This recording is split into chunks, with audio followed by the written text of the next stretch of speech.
The president wants to spy on 200 million Americans without a warrant. Has he read this document, which he was sworn to uphold? Now, I will not have you libel Abraham Lincoln. I don't understand the problem with registering guns. We register cars. Mark Levine brings you the news the government doesn't want you to know. Today, an explosive story about connections between white supremacists and Islamic terrorists. When there's a conflict between Scalia's conservative values and the Constitution of the United States, he throws away the Constitution. When we do have secret prisons, that is not what America's all about. Let's go to Mark in 5, 4, 3, 2. Good evening, America. Welcome to the Inside Scoop. I'm your host, Mark Levine. A tragedy in Colorado, to me, looked too often like so many other tragedies. We hear the stories again and again, only the places change, whether it's Virginia Tech or whether it's a small school in Littleton, Colorado, whether it's an Amish schoolhouse in Pennsylvania. The same thing seems to happen. A crazy man, and it's almost always a man, comes in, has very high-powered weapons, and starts shooting, and a lot of innocent people are dead. I want to talk today about whether this could have been prevented. Then I want to move on and talk about Mitt Romney, specifically the questions that are rising over what he's hiding by not releasing his tax returns, and whether or not his retroactive resignation at Bain actually holds any weight whatsoever. Then the LIBOR scandal, how it is that 16 bankers managed to manipulate all of the interest rates in the world, and the larger question of whether the super rich play by rules that the rest of us don't play by. And then I want to briefly touch the situation in Syria, where it looks like the rebels may just be able to succeed, something I've been hoping for a long time, and the question of U.S. policy and what is next. So we got a big, full agenda for us today, and the first thing I want to do is welcome my guest, Mike Lane. Mike is a Republican strategist. He is the president of Intelligence Strategies. He and I often disagree on many things, except that we agree that Americans should be debating issues like these. Amen. All right, so let's start with Colorado. I think we can both agree the young man is crazy. There is a certain percentage of every population of human beings where someone is wacko. I don't think he's a terrorist. I think it looks to me like he's just something got a screw loose. From what we know now, yes. Okay. My question is this. It says right here in the Washington Post that his assault rifle jammed during the rampage. The guy had 2 Glocks pistols with 40 caliber bullets and body armor, and if his gun had not malfunctioned, it is likely to have had far more deaths. My question is this: what do reasonable people need, even if we couldn't prove he was crazy before the crime, why do people need assault rifles? Why do people, other than cops and law enforcement and the military, why do they need body armor? Why do they need high-capacity magazines? We liberals, or at least some of us, maybe not the president, but some of us have been talking about these issues for a long time. Crazy people are going to happen. But a crazy person with a knife does a lot less damage than a crazy person with an assault rifle. Well, that's true, Mark. But in this case, we had a crazy person who knew how to build bombs. Explosives, too. I want to talk about that, too. There were at least 30 bombs that they found in his apartment they broke in there. The carnage would have been much more terrible and much more horrific had he chosen another way to do it, or had he been forced to choose another way to do it. If he'd have gone in there firebombing the place, we would have lost virtually everybody in that theater, and it would have been absolutely grotesque. Let's not give anybody any ideas. My point is this: we restrict very powerful weapons. We are fighting very hard, some would argue not hard enough, to keep Iran from getting nuclear weapons. But we don't allow every American to have a nuclear warhead. Of course not. We don't allow anthrax. We don't allow ricin. We ban these very, very dangerous things. We've banned machine guns since 1933, and I can't recall, correct me if I'm wrong, a big machine gun killing since the 30s, since the time of Prohibition, since the ban on machine guns. Assault rifles were recently banned. You can argue the ban wasn't strong enough. I actually would argue it wasn't strong enough. But then one of the things Republican Congress did was make guns like the one he used legal again. You don't need an assault rifle to shoot a deer. Can we stipulate to that? Mark, what do you mean by an assault rifle? If you're a semi-automatic Glock pistol. No, let's start there. Well, you don't hunt deer with pistols anyway. We okay. can't hunt deer with so rifles. what's the purpose of a Glock? I mean, if you're in the military or the police, that's fine. Is it self-defense? Do you need a semi-automatic Glock with 40 caliber bullets for self-defense? I would argue yes. Wouldn't a normal handgun be just sufficient to keep someone from breaking into your home? I would argue no. If there are case after case after case where something as small as a 9mm, just isn't big enough to do the job when you're facing somebody who's crazed and coming after you. You choose the self-defense weapon of your choice.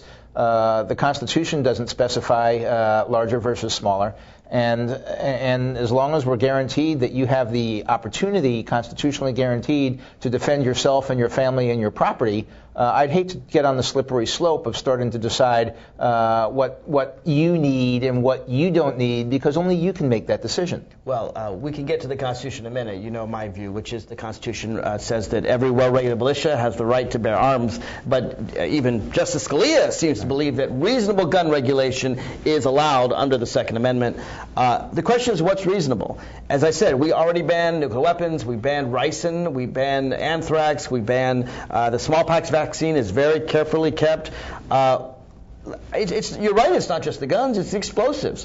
Why should people have access to these kinds of massive explosives? If you are a contractor trying to blow up a bridge and you need TNT, okay, that's fine, you're licensed, get your TNT. But why could this crazy person get through the mail something enough to cause this kind of carnage? Mark, as you know, these bombs can be made out of common, everyday household kitchen products. Quite this powerful. When we had the situation in Oklahoma City, that was essentially fertilizer that would, fertilize a farmer's field, et cetera. That was the main explosive ingredient in that particular thing. I mean, what are you going to ban? You're going to ban fertilizer? You're going to ban household products? I'm not going to ban fertilizer, but let's deal with things one at a time. Body armor. Tell me this: if you are not in law enforcement, if you are not a police officer, if your job is not a bodyguard, why do you need body armor unless your goal is to protect yourself while inflicting pain on others? Well, no, to protect yourself. It doesn't have anything to do with whether or not you are inflicting pain on someone else. If you happen to be a target of If you happen to be a target, I'm fine with it. Well, if you happen to be a target. So now body armor, which doesn't hurt anyone, you're saying that now I need a judge's order that I can, carry a concealed, bulletproof vest or something like that? I don't think that gets at the problem. If someone goes out and they're buying body armor and they're buying high-capacity magazines, let me go there, high-capacity magazines. We know that Jared Loughner in Arizona was stopped after murdering a dozen people and shooting a bullet into Congresswoman Gabby Giffords. That 6 people actually died in that one. 6 people, okay. We know that the reason why more people didn't die is because he had to change his magazine. He had a high-capacity magazine, 30 bullets. It takes a second and a half to change it, and in that second and a half, some very brave people jumped on him and saved people from dying, from more lives being lost. If you can't hit a deer in 30 bullets, shouldn't the deer have a second and a half to get away? What do you need high-capacity magazines for? You're too lazy to take that second half to change it? The magazine isn't what's doing anything. It's the people, Mark. We need to find a way to keep the Jared Loughners and this guy out in Colorado whose name I don't even want to mention because the president chose not to mention it. Why give him the publicity? I'm fine with that. We need to find a way to identify these people. You're going to stop crazy. You're going to find the 0.01% of people that are schizophrenic or crazy or whatever mental unbalance. No. That you're not going to find them. There's always going to be them, and every population is going to have some of them. Every law enforcement professional and every anti-terrorist professional will tell you the thing they fear most is the lone gunman. That's the one that's the hardest to identify and impossible to stop. Exactly. You say impossible to stop. This occurred in a mall, I think 90 seconds from the closest police station. The police, by all accounts, answered very, very quickly. Mm-hmm. So, I have no problems with the authorities in this case. My problem is a guy can buy all this weaponry just with no real checks at all. I mean, you didn't answer my question about high-capacity magazines. You're right. When you have somebody who's a Looney Tune like this, there has to be a way of identifying them. Now, this is not going to work completely, but maybe it'll work a little bit. We have this whole thing that we've been doing since 9/11, when if you see something, report it. Do something about it.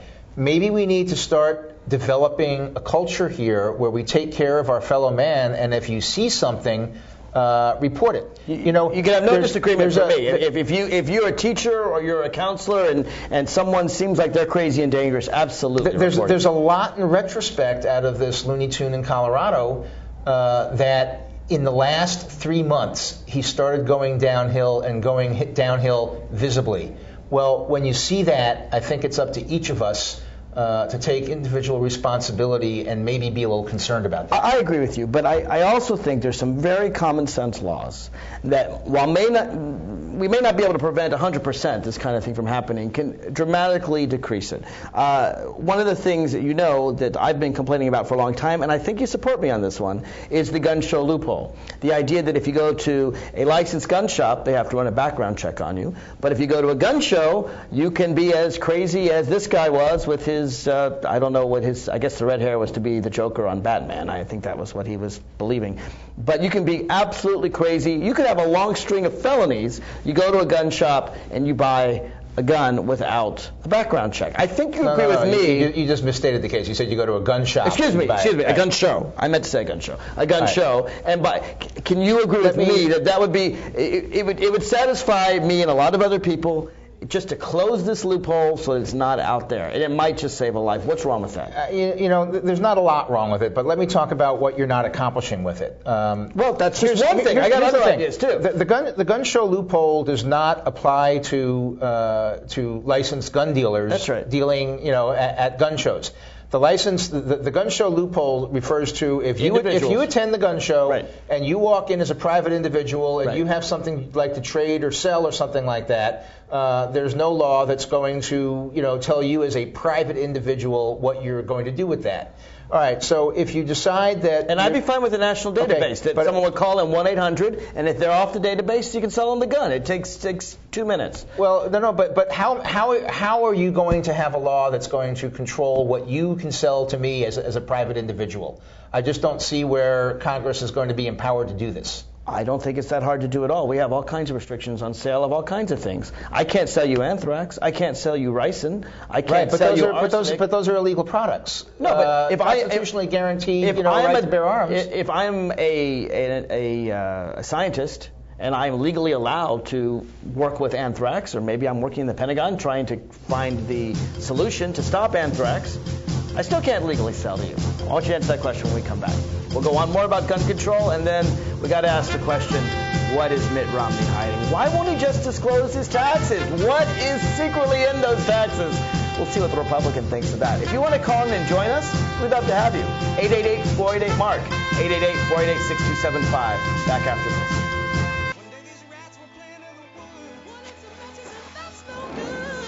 Listen to smoke before you give it a try. Only you. Don't play with matches. Don't play with fire.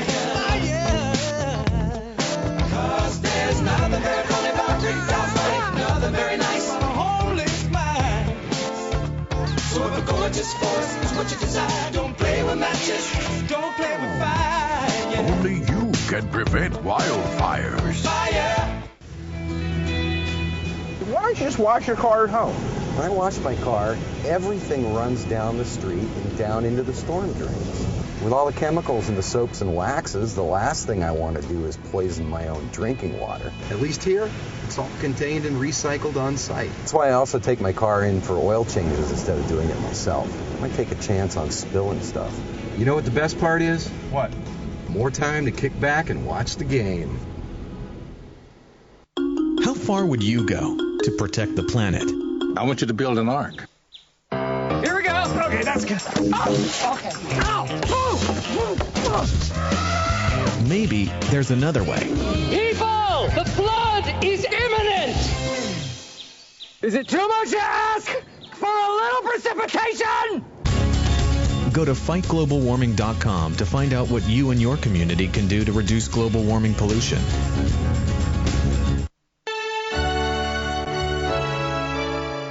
Somewhere around the world, there are men and women of the armed forces risking their lives, helping rebuild communities after natural disasters, collecting toys for needy children, tutoring kids in school. These are your sons and daughters who work to keep us safe, secure, and free. Dedicated men and women who put their country first.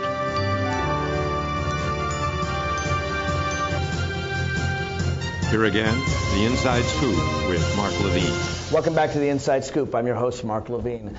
By now, every American, or most of us, know where Aurora, Colorado is. And virtually all of us go to movies. And it's not that hard to imagine. I don't know about you, but when I hear about these incidents take place, I imagine myself in the movie theater and what I would do if a gunman came in. And would I dive down below the seats? Would I be brave enough to shield my loved ones? It looks like 2 men died actually covering their loved ones, their girlfriends, to save their lives. We lost 2 members of the military in the rampage. For all the discussion about Fast and Furious, about a border agent who was killed by guns across the Mexican border, there's virtually no discussion in Congress or in state legislatures about how to prevent this kind of rampage. My guest is Republican strategist Mike Lane. Mike, before the break, I was asking about various laws that I want to see whether you'd support or not. So your view is that we can't close the gun show loophole, which is the loophole that says if you go to a gun show, you can buy from a non-licensed dealer, even if you're certifiably crazy and a felon. Why can't we simply license gun shows and say if you show your weapon at a gun show? I mean, what two people do behind closed doors, it's a lot harder for a crazy person to go up and find you, Mike Lane, because you're selling them a gun, than it is for them just to walk in a gun show. Right? The answer is, Mark, you can do that. But then you know what happens? The people who are doing the private sales, they move off the show floor into the parking lot, and they do it there where there's no jurisdiction. I've thought about this. I've wanted to know, how can you make this work? And it doesn't work. There's no way. I would simply make it a crime to sell anyone arms without running a background check, and I'd make it really easy to do. Dial 1-800 number. If you don't do that, it's kind of to me like, well, he's selling any dangerous product without checking the licensing. I can't sell you anthrax, even if I am licensed to own it. I can't sell you anthrax unless you have some reason to own it. You're a scientist or an investigator or something. The same would be true with guns. Just because I can legally own something doesn't mean I can sell it to everybody else. Yeah, I'm not going to go for the individual. How about selling guns to children? Like that. What if I sold a gun to a 5-year-old? No, Could that be prohibited? Yeah, I'm good with that. Well, what's the difference?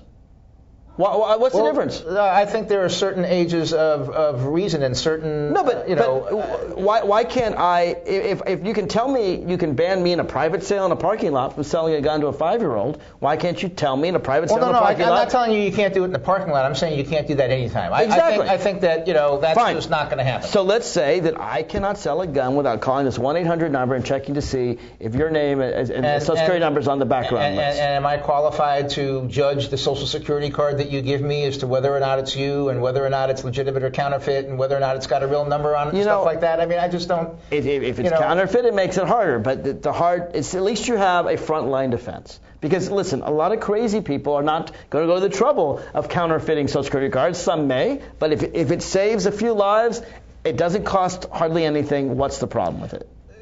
You're going after the wrong part. This guy out in Colorado, the guy down at Virginia Tech, the guy out in Arizona, these are not people who went to gun shows and exercised private sales. These are guys who went out and bought them through licensed dealers.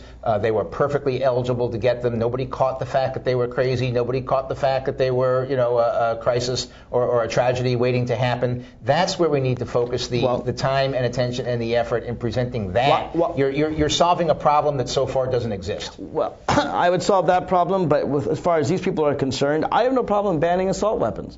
It seems to me that there are 2 legitimate functions of owning arms in the United States. One is hunting, and the other is self-defense. And I don't know any hunter who will tell you they need assault weapons to kill a deer or a moose or a bear. Hunters use semi-automatic weapons when they go hunting. They do. Is it that hard? I'll grant you don't need a fully automatic, but a semi-automatic is. Yeah, I mean, if you want to get 2 shots... Cock shoot versus shoot. I mean, it's half a second. If you're shooting a deer, that half a second makes all the difference in the world. You should have gotten the first shot. If you're a good hunter, you should get the first shot. I concur. What about the high-capacity magazines? Can we restrict them to 12? Can you bend on that one? Mark, the magazines are not the problem. They are the problem. In Arizona, they were absolutely the problem. It's the people that are the problem, not the magazines. We can't stop crazy. You can't stop crazy. I can't stop crazy. So you're going to limit your own constitutional rights It's not in the Constitution. We've been there. Stop crazy. It's not in the Constitution. We've been there. We can disagree on that. That's not the issue. The issue is, in Arizona, probably 4 of those 6 people would have been alive today if Jared Loughner had a gun that shot 12 bullets rather than 30. I don't know how many were on the latter 18 end of that magazine. I could probably research it and find out. But if you can't hit a deer in 12 bullets, can't you let the deer go while you change it? I will concur that you are not going to get the deer after the second shot because it will be gone. Okay, so how about banning high-capacity magazines? Can we agree on that?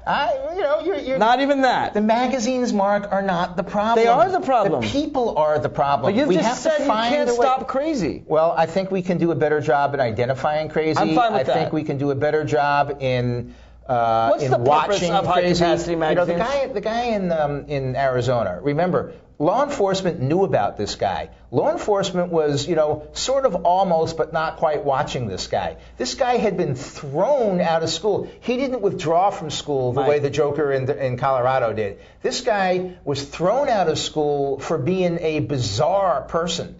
You're talking about Jared Loughner now. Jared Loughner, yes. Yeah, but Mike, in any major American city, you can see enough people muttering things under their breath that you wonder if they're crazy. And some may be crazy, and some may be speaking in that little cell phone that they have in their ear. I've learned that. But you can't, it's very hard to monitor all crazy.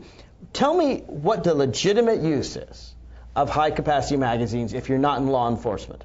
What's the legitimate use? Hunters don't have them, and self-defense. If they're coming after you and you can't get them in 12 bullets, they've got you. It's not a matter of. It's not a matter of self-defense or hunting, is it? It's not a matter of legitimate use. It's not. So if there's no legitimate use, let's ban it. It's a matter of constitutional protection. All right. You've mentioned the Constitution so many times, you're going to force me to pull it out. As I read, of course, the Second Amendment to the Constitution, which says in full, conservatives never like to read the first 10 words or so.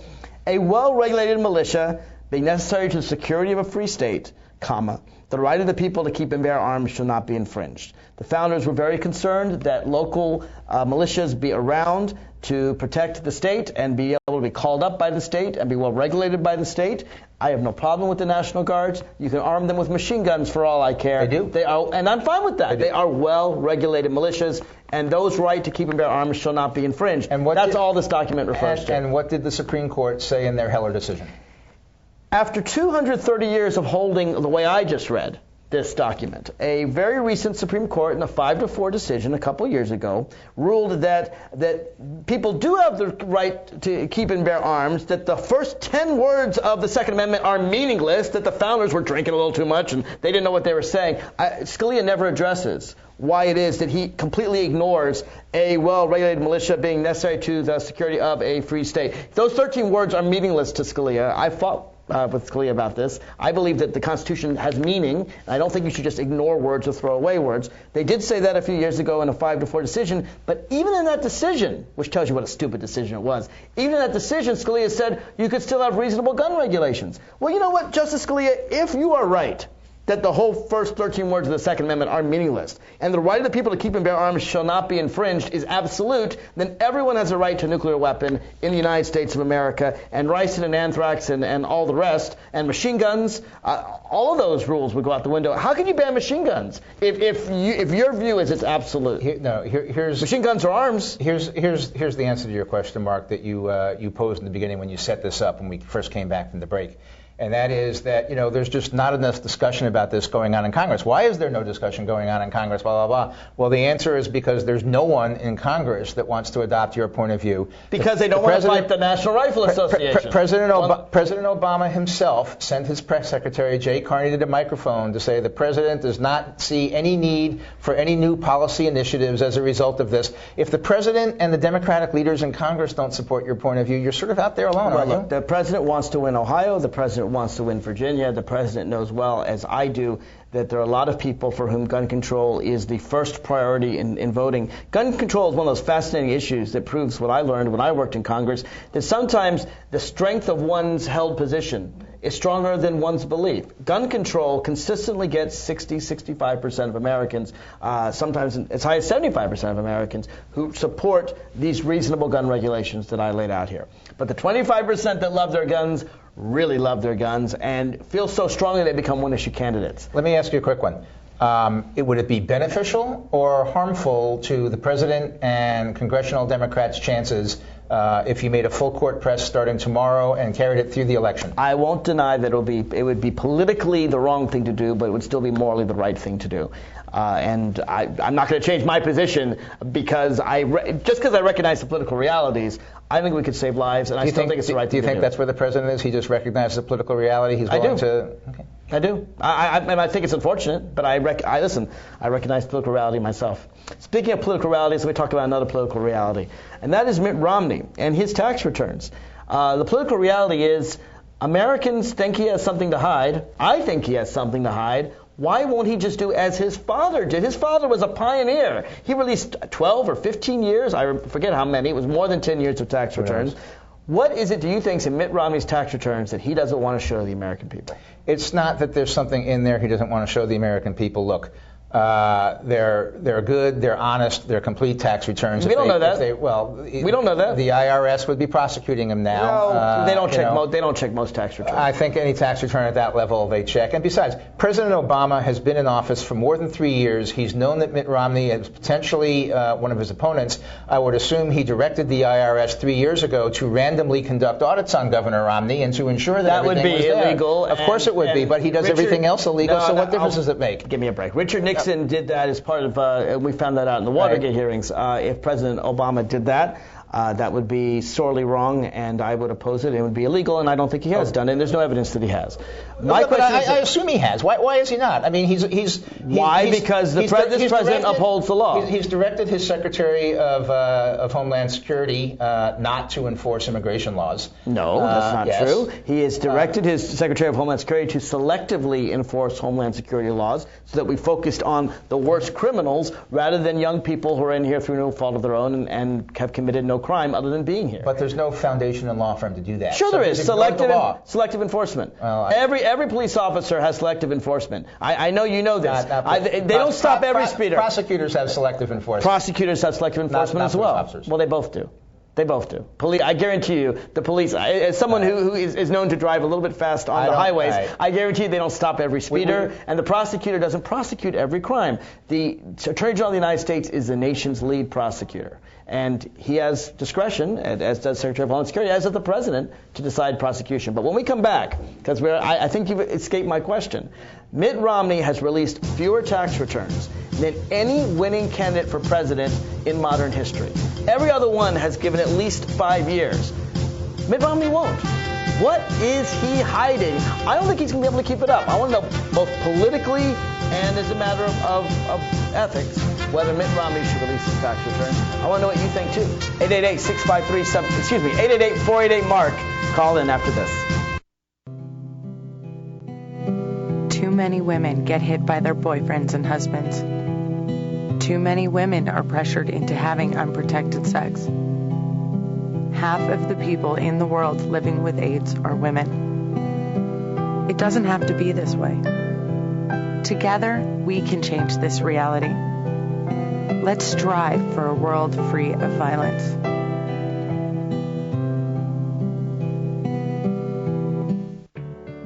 At Volunteers of America, we don't just give kids a way to stay off the streets. We give them the tools they need to reach their full potential. We don't just help the elderly receive needed care. We help them live life to the fullest. We don't just provide food for homeless individuals and families. We provide job training and placement so they can buy groceries. Volunteers of America is a national organization that for over 100 years has provided programs and services that allow people to overcome their challenges to become vital members of their community. At Volunteers of America, we don't just help people, we help people help themselves. Find out how you can support the programs that are working in your community. Contact Volunteers of America today. Call 1-800-899-0089. Drivers face all kinds of distractions. Guys, stop playing, no? 127 consecutive. Before your wireless phone becomes one of them, stop. Drive safely. Keep your phone in easy reach and dial sensibly. In bad weather or traffic, call later and use a hands-free device. Remember, with wireless, safety is your call. Here again, the Inside Scoop with Mark Levine. Welcome back to the Inside Scoop. I'm your host, Mark Levine. My guest is Republican strategist Mike Lane. Now, Mike, before the break, I asked you, what is Mitt Romney hiding? Every single presidential candidate since in the last 50 years or so has released at least 5 years of tax returns. The one exception is John McCain, and he didn't do so well in 2008. He released 2. Every single other one, presidential candidate or the opponent, either side, has released at least 5 years of tax returns. Every winning candidate has released at least 5 years of tax returns. What is it that Mitt Romney is hiding? What does he not want? His wife, Ann Romney, said recently, "We've given you people all you need to know." What is it that we, the people, don't need to know about Mitt Romney's tax returns? Well, as you know, tax returns are private. They're protected by statute. I don't know that we need to know anything about anybody's tax returns. I think that presidential candidate? You know what, Mark? I've been voting for 45 years. No, 42 years. I have never, ever gone to their website and looked at anybody's tax returns, not once. Here's the thing. You know as well as I do politically that the moment Mitt Romney releases his tax returns, if there's nothing in there of any interest, well, of course there's things there of interest. People are voyeurs. Of course there's things in there of interest. There may be a couple days mentioning his Swiss bank accounts, a couple days mentioning, the secrets, the tax havens in the Cayman Islands and all that stuff.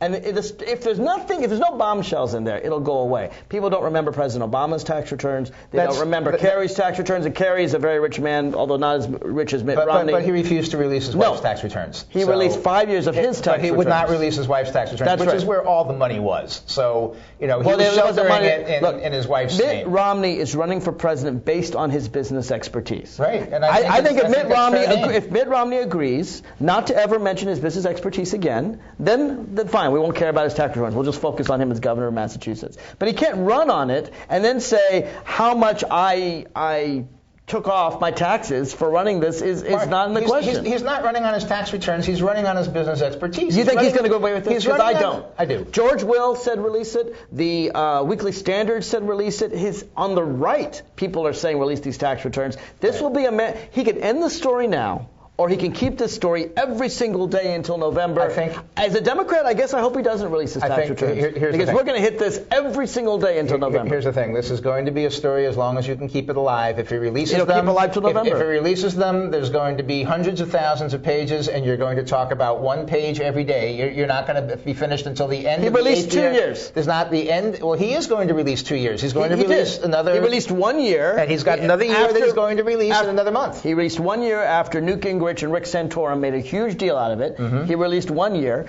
He's going to release, 2011, which he apparently hasn't finished yet. He's going to release soon. These are, let's just say, tax returns made in contemplation of running for president.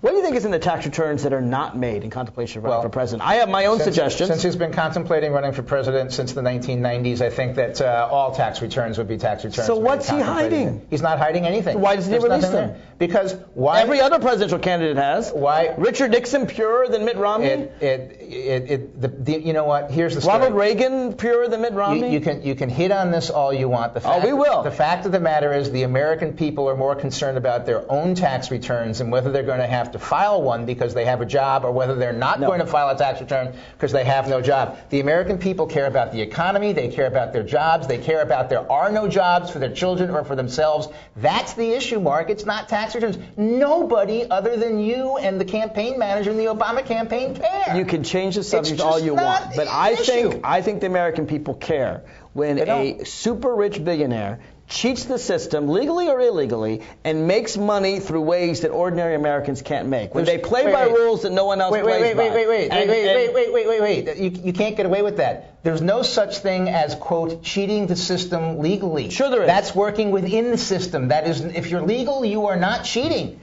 Look, I was offended. Will you defend the Obama campaign's press call when his deputy press spokeswoman called Mitt Romney a felon? She did not. She did. All right. No. So let's talk about what Stephanie Cutter said. She said either Mitt Romney is lying about when he said that he retired from Bain in 1999, which he did, or he signed documents on the SEC that if he didn't tell the truth on, would be committing a felony. And that is an accurate statement. And her expertise as a securities lawyer is what? That's an accurate statement. Mark, either he's lying then, or he's lying now. She's a reckless hack. When did Mitt Romney retire?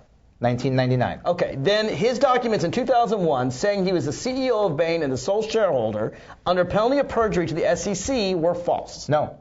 No, because Romney's answer is, and this one really requires Lewis Carroll and the Jabberwocky. You really have to go behind the looking glass on this one. His argument is that he's the sole shareholder and the CEO of Bain in 99. He is in 2000. He is in 2001. Right. He is in 2002. And then in 2002, he retroactively retired in 1999. He literally took the 3 years and poof, they're out of existence. And that's what you want Americans to believe? Look, Mark. Everybody knows that he left to go run the Salt Lake Olympics. And everyone knows that he was attending meetings at Bain. He left Bain. He was still the owner. Of course he was attending meetings, but he left Bain. He was still running the place. He wasn't making decisions. He wasn't any day-to-day hands-on management. He was 100% in Salt Lake, running those Olympics, saving them from themselves, and running the most successful, spectacular Olympics we'd had in America to date at that point. Now, what about that don't you and the president understand? I mean, this was you can't save the Olympics and continue to run a major company like Bain at the same time. It just doesn't happen. He retired. He stepped out. You get advice from your SEC lawyers. Oh, you still own the stock. You better put your name on this. Better be safe than sorry. So, okay, you put your name on it. You sign it. You send it in. That's the way it is. The Washington Post. Do you know who contradicts you? The Washington Post gives the president 3 Pinocchios on exactly what you're saying. This is actually very interesting. The Washington Post gave it Pinocchios until they found out about the SEC filings. Because until they found out, and I'll tell you who disagrees with you. Mitt Romney disagrees with you in 1999. He said when he was leaving the Olympics, he issued a press release saying that he would continue to make key investment and personnel decisions at Bain. Right, and didn't. And then told the SEC he was. He told the SEC he was the sole shareholder. He put his name on it. Right, but that's not making decisions. Massachusetts corporate law, he said he's the sole shareholder and CEO. Mark, he was in Salt Lake. Everybody knows he's in Salt Lake. We can document what he was doing in Salt Lake. And while you're in Utah, you can't make decisions that affect a company in Massachusetts. I didn't realize we had these barriers to thought in America. You cannot save Olympics that were as disastrously organized and planned and bring them to fruition and make them the most successful Olympics in the history of this country and run a major corporation on the other coast at the same time. You can't do it. Do you know what he's hiding in his tax returns?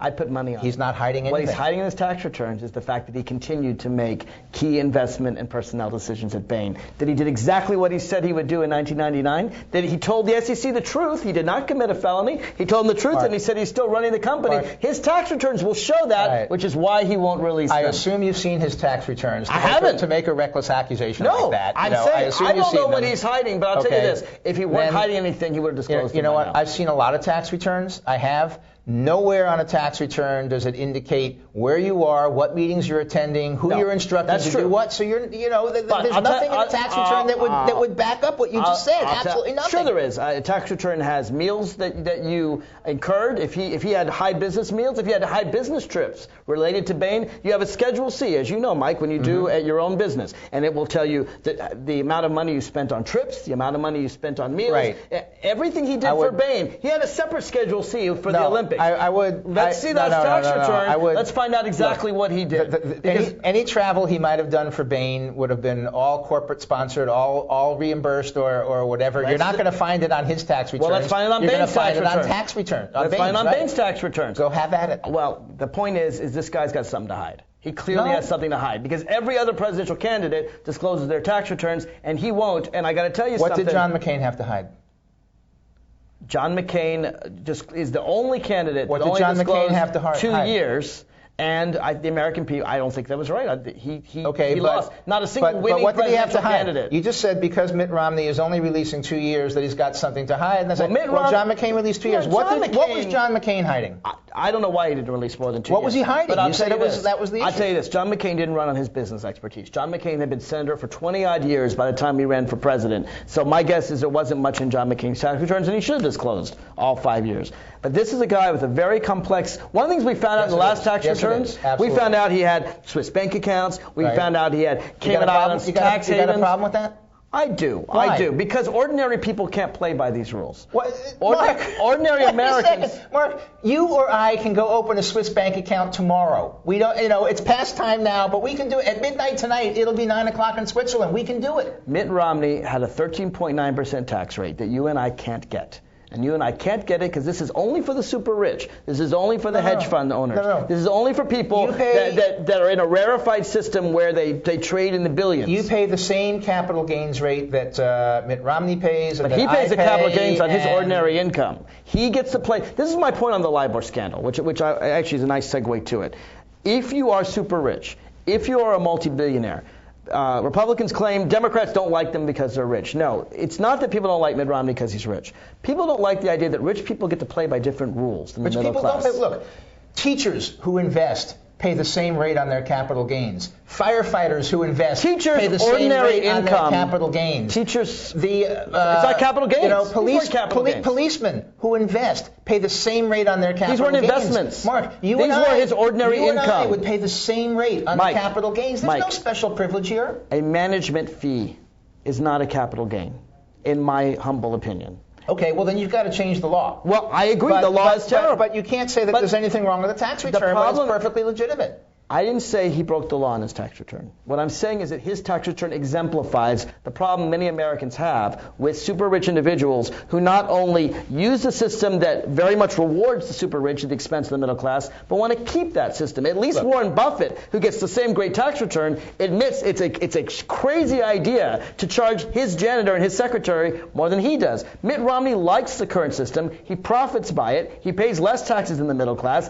and he doesn't want to let Americans see that legally he cheats the system. Mitt Romney paid $3 million in taxes last year. Less than 14%. He paid $3 million in taxes last year. He made hundreds of millions of dollars. No, he made $20 million. Okay, fine, $20 million. And he paid less than 14%. And he donated an additional $3 million of his personal money to charity. Why do you think... I'd like to see anybody match that. Why does Mitt Romney's janitor have to pay a higher tax rate than Mitt Romney? I don't believe Mitt Romney has a janitor. Fine, his secretary.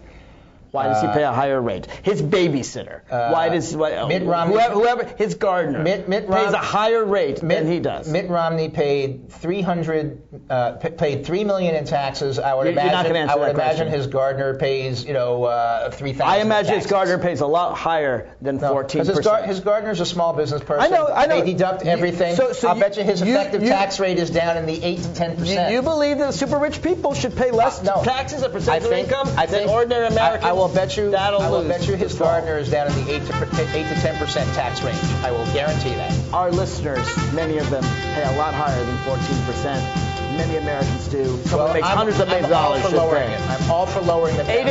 888-488-MARK. Let me know what you think. We'll be right back after this. Art, a universal language, an expression of culture, of self. And now, thanks to Empowered Women International, a way for emerging and established immigrant and refugee artists and artisans to find hope to earn a living while enriching the lives of all of us. Empowered Women International, making a better America every day. For more information on Empowered Women International's educational programs, or to make a tax-free donation, contact cfrip at AOL.com.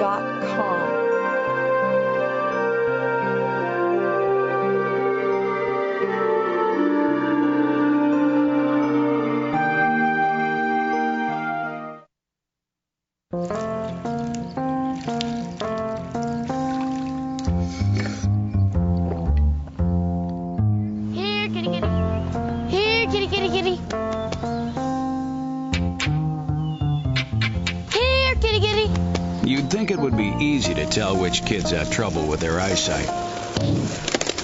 But that's not always the case. Even though 1 in 4 children may have a vision problem, eye doctors tell us the symptoms aren't always so obvious. We do know that 80% of all childhood learning is visual. And without good vision, kids can have trouble learning to read and may fall behind in school. For clues on how to spot the real-life signs of childhood vision problems and what parents can do, visit checkyearly.com. A public service message from the Vision Council of America, and reading is fundamental. Here again, the Inside Scoop with Mark Levine. Back to the Inside Scoop. I'm your host, Mark Levine. The problem, Mike, and my guest is Mike Lane, Republican strategist Mike Lane. The problem, I think, with Mitt Romney, whether it's tax returns, whether it's his retroactive retirement, where he can wipe away magically 3 years and pretend they didn't exist, to me is very similar to the problem with LIBOR. For those who don't know, the London Interbank Offered Rate actually affects your life. It affects everyone's life. It affects your life. It affects my life. It affects the life of virtually every person on this planet, because pretty much all of us have either a credit card or a mortgage or a car loan or have sometime borrowed money at some point or the other all over the world. 80-90% of humanity is affected by this rate that's set in secret, we now know, by 16 bankers all over the world. You want a great conspiracy theory? Don't talk about the Federal Reserve. Don't talk about the ones I hear, the Bilderberg Group or all this crazy stuff. You got one right here. And he finds out that these 16 bankers would actually change the rates, not out of reality, not because they were really lending the money, but because they wanted their investments to do well. They literally had their thumb on the scale. It seems to me that we have a problem in America and around the world where maybe not even ordinary rich people, not even millionaires, but the 100 millionaires, the billionaires, the people who play at the scale of LIBOR, the people who play at the scale of Willard Mitt Romney can do things the rest of us can't do. They can get ordinary income from management fees and charge it at less than 14%. They can put their thumb on the scale of interest rates. Heck, rich people can get off with murder. We've learned from O.J. Simpson, while the poor guy might go to death row even though he's innocent. I think that one of the differences between liberals and conservatives is we liberals really take the 14th Amendment seriously, equal protection under the law, and we don't think that rich people should have more justice than poor people, rich people should have more of a right to vote than poor people, rich people should have more free speech than poor people. We think that everyone should be treated equally under the law, whether you're rich or you're poor. Mark, some of the things that I agree. Glad to hear it. Some of the things that I think have been very good in terms of sending the signal to people that they're not above the law, that they can't play above the rules. Back in the 80s, a guy named Michael Milken, who was the master of the universe. He was the one that the book was written about. He fell from grace and he spent a good deal of time in jail. Our current day guy is a guy named Bernie Madoff, who stole a lot of money, and he's going to spend a lot of time in jail. The rest of his life. Now these 16 people are going to be prosecuted. I don't think so. You know why I don't think so? They're going to be prosecuted, and they're going to spend time in jail, and they should. I would love it, but I don't think a lot of their conduct was illegal. That's my concern. If you are flat out lying to the people who set the interest rates about what you've paid for purposes of manipulating it, that is a crime. The British Bankers Association, first of all, this is British law. Okay. The British Bankers Association would poll these 16 bankers and find out what they said. What's your overnight rate? Right. What's your overnight rate for banks? They didn't check to see if they told the truth or not. Right. And they didn't tell the truth. They manipulated that's right. They certainly did. To make their own bank look stronger, so they would get a better rate, they would make more profits. The rest of us were getting screwed in the meantime. All true. Not all of us were getting screwed. Actually, some of us benefited from it. But the point is, it was not a free market. They were busy putting their thumb on the scale, affecting their own rates. I think that a lot of Americans understand that this isn't just something that happens in Great Britain. That this is something that happens in the United States of America, where people like Mitt Romney legally pay less than 14%, while hard-earned Americans that earn $100,000 are paying 30%. But people that earn $20 million are paying less than 14%. Mitt Romney, you said any of us could get access to a Swiss bank account. It's a lot harder for you or me to deposit a whole bunch of money in a secret Swiss bank account. Mitt Romney's got all the accountants and all the tax attorneys there are no to more do secret it. Swiss bank accounts, Mark. There's the Cayman Islands. There's no more secret Swiss bank accounts. They've all gone away. Here's the point. There's tax havens out there. They'd be Liechtenstein or Luxembourg. Right. I don't care where. And you know what you do? I guarantee you Mitt Romney's had his share. And when you repatriate that money back here for your own use, you pay taxes on it. It's just, all it is deferring the taxes. It's not getting rid of the taxes. Why should they be deferred? Why should an ordinary teacher or firefighter have to pay their taxes today, but Mitt Romney and his kids can defer their taxes for 50 years? I have a problem with the current tax system. There are tax deferments. Look, investing in your own IRA is a tax-deferred contribution. I'm fine with that one. Everybody does it. But Mitt Romney has tens of millions of dollars in his IRA. If you had tens of millions of dollars, you'd be looking for ways to minimize your tax expense as well. What I'm telling you is I don't like a tax system. I don't like a financial system that says if you are super rich, you can get away with things that the ordinary person can't get away with. And my problem with Mitt Romney is not that he took advantage of this. I understand that he's trying to make as much money. He took advantage of it. My problem is that these rules exist that help out the super rich at the expense of the rest of us, and that Mitt Romney supports these rules. Like I said, I have no problem with Warren Buffett. He takes advantage of these too, but he recognizes the rules are stupid and he wants to change them. Your party likes these rules. I'd be perfectly willing to take a look at any one of these haven shelters, avoidance, deferments, whatever they are. Schemes. On a case schemes, and a case-by-case basis, and I'll bet you and I could come up with an agreement to eliminate maybe half of them. Maybe we could. I think we could. But there's no problem with them now. I mean, where is the problem that Warren Buffett took advantage of these things, or Bill Gates took advantage of these things when they're perfectly legal? They're there to be taken advantage of. Because they're wrong in the first place. Okay, so let's work on changing them. Let me suggest to you that the reason we go back to Mitt Romney's tax returns, the reason why he doesn't release his tax returns is, my guess is he is legally, I haven't suggested he done anything illegal. My suggestion is he is legally taking advantage of all kinds of tax avoidance schemes and loopholes and accounting tricks that are legal, but only a super rich guy with an army of accountants can take advantage of. And I think most Americans say, you know what? He's not one of us. He's going to pay taxes on that money when it's repatriated. When he takes it in. Why can't he keep? Why should he ever repatriate it? Why can't he keep it in Swiss bank accounts? First of all, for 500 years. First of all, generation after generation. Well, I suppose he can, but what good does it do to keep something there if you can't use it? Well, you only use it if you run out of your other hundreds of millions of dollars. Two points. The first is that money has already been taxed. When Bain made the money and reported it as a corporate profit before they distributed it to their shareholders and owners, Bain paid taxes on it already. So that money has already been taxed. The rest of us who get dividends pay taxes on them. That money has already been taxed. If I get an IBM dividend, I pay taxes on it. Why should Mitt Romney not have to pay taxes? You've just told me that Mitt Romney pays 15% on his dividend income. He pays less than 14%. All right. And this money that's in Swiss bank accounts, I'd love to trace it and find out whether he paid taxes on it or not. Have at it. I can't see his tax returns. The American people should know. You've already conceded that whatever he's doing is legal. No, I've conceded that for all I know, it's legal. I don't know that's legal or illegal. Let's check it out. My second point is this.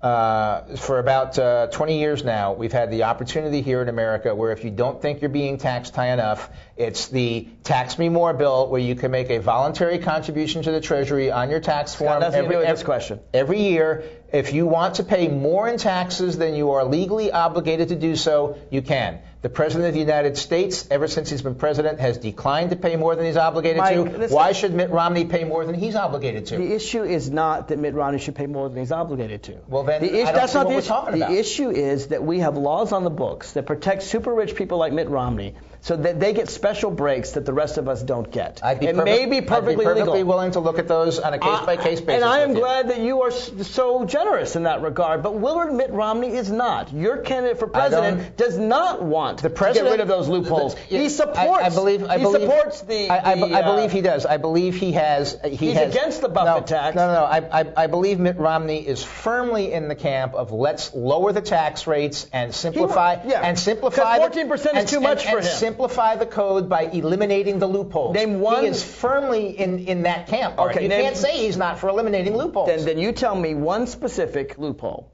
that Mitt Romney, as a matter of public record, has said he's willing to get rid of.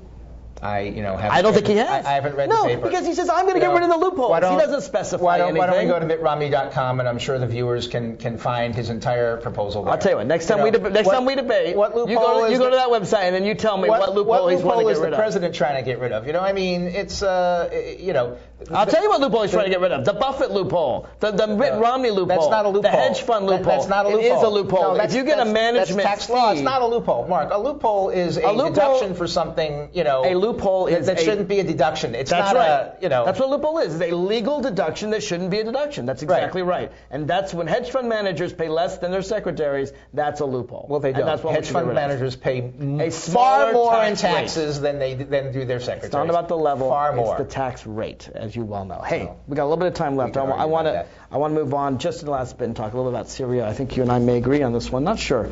I have had a number of members of the Syrian Free Army actually come on my show from Damascus illegally. In fact, one of them got shot after coming on my show. Not necessarily because he came on my show. I just want to be very clear about that. He's alive. But they've been contacting me from Damascus. They've been coming on my radio show, including the nationally syndicated one, and they've said a lot of interesting things.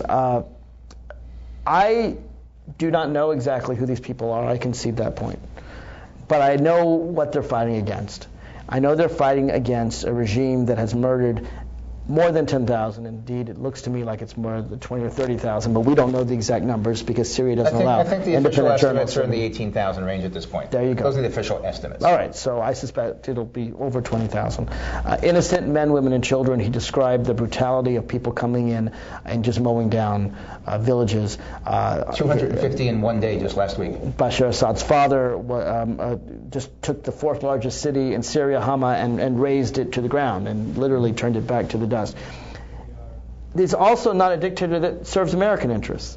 You could argue that Mubarak was a bad dictator, but at least he served American interests. This guy serves Iranian interests and is closely connected with the terrorist group Hezbollah. In fact, he is Hezbollah's patron saint. Absolutely, and he is how the funneling of arms gets in and destroys Lebanon as well. The president has tried hard to work through the United Nations, and that's a clear failure because Russia and China are going to veto everything. The rhetoric is good from the administration, but the policy, I think, is far too weak. I would like to see us actively arm these people. I would like to see an active no-fly zone. What's interesting is the only country in the Arab Spring that is still very thankful of the United States is Libya, the country that we went in and we helped, but they freed themselves. I'd like to see a Libyan-style support for the people of Syria. I don't exactly know who they are, I admit that. But I guess from my interviews, I take them at their word because they seem very reasonable in the sense that they're not Al-Qaeda. They have groups of Christians and Kurdish people and Druze. It's not a religious war. And they even told me, you might be interested to know on the air, that while they differ with Israel on the Golan Heights, they think that can be peacefully resolved and they don't want any war with Israel either. So we're never going to get perfection, but between the devil you know and the people we're not sure about but seem to be on the right side of history, I'd like to help them. Mark, you've hit the nail on the head in describing Assad. He is the devil. He is Iran's ally. Absolutely. He's Hezbollah's patron saint. Are you saint. for helping the Free Syrian Army? I think we ought to treat this the same way we did Libya, and I'm disappointed the president has not taken that step. And I think we've proved once again the United Nations is nothing but a joke. In this case, that's certainly the case. Mike, I appreciate you coming on the show. Nice to end on a point of agreement. If you have any comments and you want to leave them on my website, please do so. Go to marklevinetalk.com and let me know what you thought of tonight's show. This is Mark Levine.